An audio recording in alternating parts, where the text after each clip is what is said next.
All right, so get this. We're talking Spanish soldiers Oh, wow. fighting for Britain in World War II. Really? And hold on, not just any unit. Okay. We're talking the elite SAS. Oh, That's, talk about it unexpected, right? yeah, that is fascinating. It Right. really is.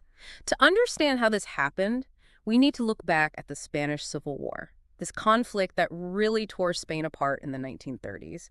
When it ended in 1939, many Republicans, those who opposed the fascist dictator, Franco, had to flee the country.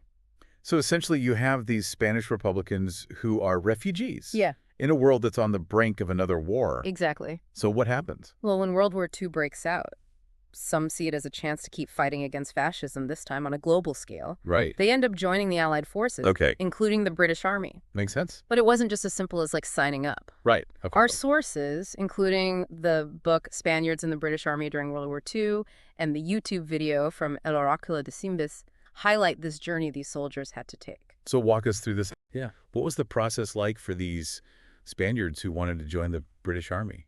So initially, foreigners could only join the Pioneer Corps, Yeah. which was a non-combat unit. That's interesting because you think with all the combat experience Right. that they had, they'd be highly sought after. Exactly, and you'd be right. What's interesting here is that the British military eventually recognized the value of these Spaniards' experience, and especially their skills in guerrilla warfare, Yeah. which that type of warfare relies on hit-and-run tactics, and using the terrain to your advantage was perfect for the SAS, Oh, absolutely. which was a unit specializing in covert operations behind enemy lines. Makes sense. The Spanish Civil War was essentially a training ground for that kind of unconventional warfare. Exactly. Yeah. And this is where we start to see these 8 Spaniards whose stories we're exploring, transitioning from the Pioneer Corps to combat roles, Okay. and ultimately finding their way to the S. Now picture this. You're a Spanish soldier dropped into occupied France, and you need to blend in, communicate with the locals, and understand orders from your British commanders. Right. Did the language barrier Oh, absolutely. create any awkward situations? The language was a major hurdle, undoubtedly. Yeah. But many of these Spanish Republicans already knew French, which, according to our sources, helped them pick up English more easily. Yeah. They had this adaptability, a willingness to learn and navigate a new language and culture, Yeah. which was essential for their survival and success. So it's like a crash course in assimilation under incredibly high stakes. Exactly.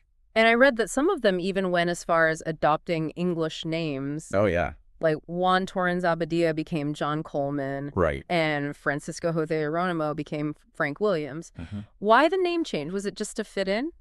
It was partly practical. Mhm. Yes, for easier communication with their British comrades, but there was Yeah. a much more serious reason as well, protection. If captured by the Germans, a Republican Spaniard would likely face a much harsher fate than a British soldier. Remember to the Nazis, these Spaniards were enemies on 2 fronts. Oh, right. They had fought against fascism in Spain, and now they were actively fighting against the Axis powers. Right. So it's not just a name change, it's a matter of life and death. They were essentially creating new identities to shield themselves from potential danger. Precisely. They had to adapt to survive in this new, complex environment. Yeah. And it wasn't just about names. Some even claimed to be from Gibraltar to explain their Spanish accent, which is fascinating. Oh, wow. It shows their resourcefulness and quick thinking in a high-pressure situation. It really makes you wonder what went through their minds. They were fighting for a foreign power in a completely different cultural setting while also trying to protect their true identities. What a complex situation to navigate. Yeah, absolutely. Yeah. Incredible. It is. It really is. It's really incredible how they managed to not only adapt, but like actually thrive in those circumstances. Yeah. To really kind of grasp the impact that these Spaniards had, I think we should delve into some individual stories. Right. For instance, Juan Torrens Abadia, who took the name John Coleman, Right. had a military history that reads like an adventure novel. He fought in the Spanish Republican Army, then joined the French Foreign Legion, Wow. ended up in the Pioneer Corps, and then finally found his way to the SAS. What strikes me about Coleman's story is the sheer resilience he demonstrated. To survive multiple conflicts and eventually land in one of the most demanding units in the British Army is extraordinary. It's amazing. It speaks volumes about his adaptability and his commitment to fighting against fascism, no matter the personal cost. It's like he was destined to end up in the SAS. Right. Then there's Francisco Jose Geronimo, Okay. who became Frank Williams. Right. His escape from Crete after the German invasion is worthy of a movie. Imagine being trapped on an island overrun by enemy forces and then having to survive for 11 months in the mountains before finally escaping. That's a testament to human endurance and resourcefulness, isn't it? Yeah, it really is. Geronimo's story highlights the lengths these individuals went to, not just to fight, but to survive against all odds. Yeah. And he wasn't alone in facing such perilous situations. Many of these Spanish soldiers, having already endured the hardships of the Spanish Civil War, possessed a level of grit and determination that proved invaluable in the context of World War II. Absolutely. They brought such a unique set of skills and experiences to the table. Yeah. Speaking of which, I think exploring Operation Tombola would be a great way to understand how these skills were put into action. This mission, which took place in Italy in March 1945, involved the SAS working behind enemy lines to support partisan groups fighting against the Germans. Yeah, Operation Tombola was a prime example of the SAS unconventional warfare tactics and the vital role these Spaniards played. It involves a daring raid on the German 51st Corps headquarters, Okay. led by Major Roy Farren. So help us visualize this. What was the objective of this raid and how did it all unfold? So the goal was to disrupt the German command structure and support the Italian and Russian partisan groups operating in the area. Okay. Imagine a small group of SA soldiers, including the Spanish soldier, Rafael Ramos, parachuting into enemy territory, linking up with partisans, and then launching a surprise attack on a heavily fortified German headquarters. That sounds incredibly risky. Were they successful? It was a chaotic and dangerous operation without a doubt. Yeah. They faced heavy resistance, suffered casualties, Oh, wow. but ultimately inflicted significant damage and disrupted the German chain of command.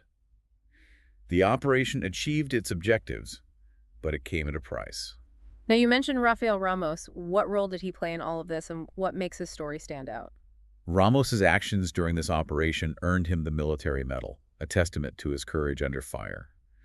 What's particularly striking is that unlike many of his Spanish comrades, Ramos refused to change his name.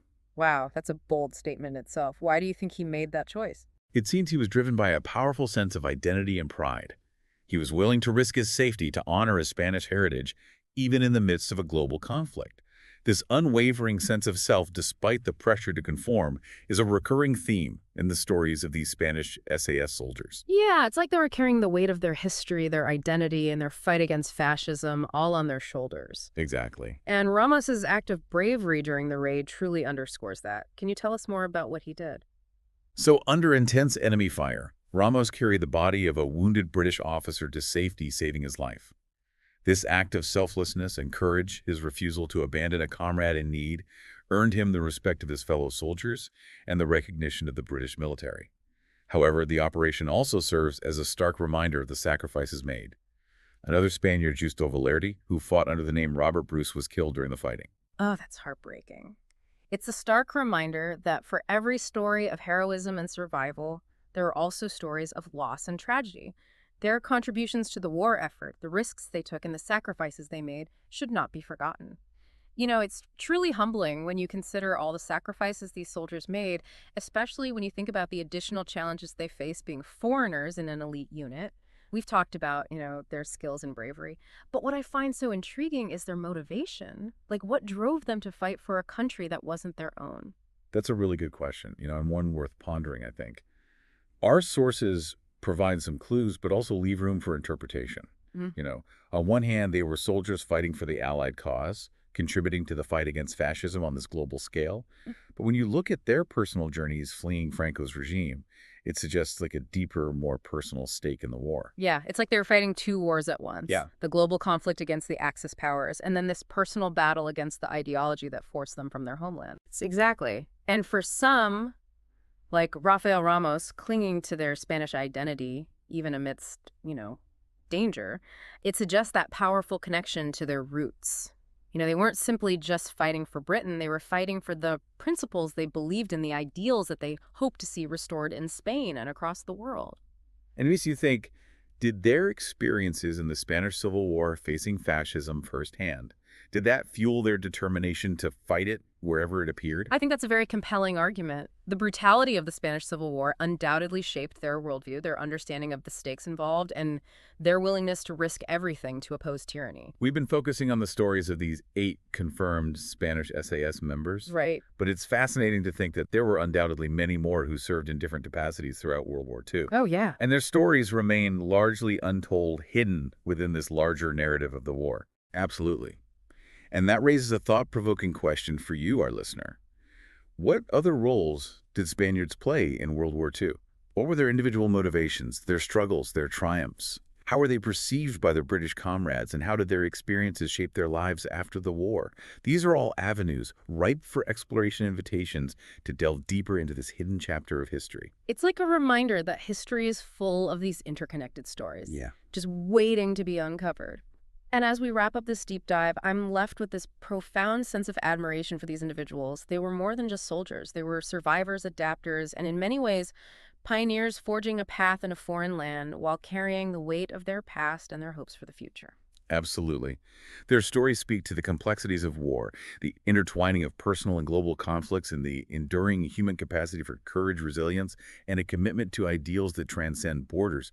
They fought not just for a country, but for a world free from the tyranny that they had experienced firsthand, and that in itself is a powerful legacy.